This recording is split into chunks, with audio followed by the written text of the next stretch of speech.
In today's episode of Pingu, we will be using a population of penguins to explore population genetics. Pingu has circled the Hardy-Weinberg equation, which represents the genetic equilibrium, and identified the P and Q variables as the frequency of the dominant and recessive alleles, respectively. Remember, Hardy-Weinberg law states that genetic variation remains at equilibrium only under specific conditions listed on this slide. There are 996 penguins living in this population, and we will be focusing on the feather color gene. There is incomplete dominance for this gene, so the 504 homozygous dominant penguins have black feathers, the 84 homozygous recessive penguins have white feathers, and the 408 heterozygous penguins have gray feathers. Each circle contains 12 penguins, and a scalar multiple has been provided to help visualize how many penguins the initial population has for each feather color.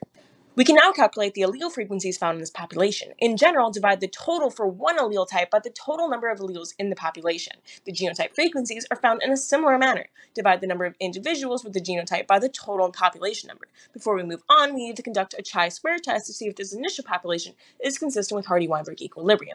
First, we have to find the expected genotype frequencies for the population. This allows us to compare the observed number of individuals per genotype in the population to the expected number. For example, squaring the dominant allele frequency gives us the expected homozygous dominant genotype frequency. The expected number of penguins for each genotype can be found by multiplying the expected genotype frequency by the total population number. Now, pause the video and attempt to fill out the chi-square table yourself.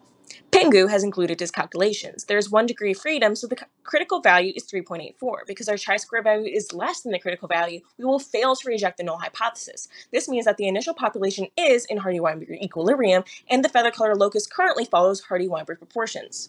Temperatures in the Antarctic are at an all-time high. Penguins with black feathers are feeling especially exhausted because their dark color absorbs heat. Penguins with white feathers have more energy to hunt due to their cooler average body temperatures. The white penguins are securing more food than their darker counterparts, which is resulting in relatively increased survivorship of white penguins. Let's figure out how this selection is affecting the overall allele and genotype frequencies in the population.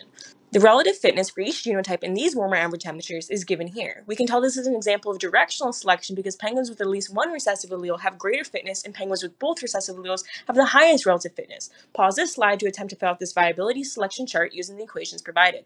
Pingu has provided his work. The number of survivors for each genotype can be found by multiplying the initial genotype frequency by the relative fitness. To find the genotypic frequency after selection, divide the unadjusted survivors by the average fitness. After selection, the relative genotypic frequency is presented in the table, with the calculations for the allele frequencies after selection displayed to the side. Clearly, there has been an increase in the frequency of the recessive allele and a decrease in the frequency of the dominant allele. This aligns with our prediction of directional selection that favors the recessive allele. In the future, if temperature-driven selection continues, the relative fitness of white feather penguins will continue to be higher than that of penguins with colored feathers. As a result, the recessive allele frequency will continue to increase in the population with each generation, while the dominant allele frequency will decrease. In a very long time from now, after seemingly infinite generations, this population of penguins could become homogeneous for the homozygous recessive allele and have a population of entirely white feathered penguins. Unfortunately, this is not great news for Pingu.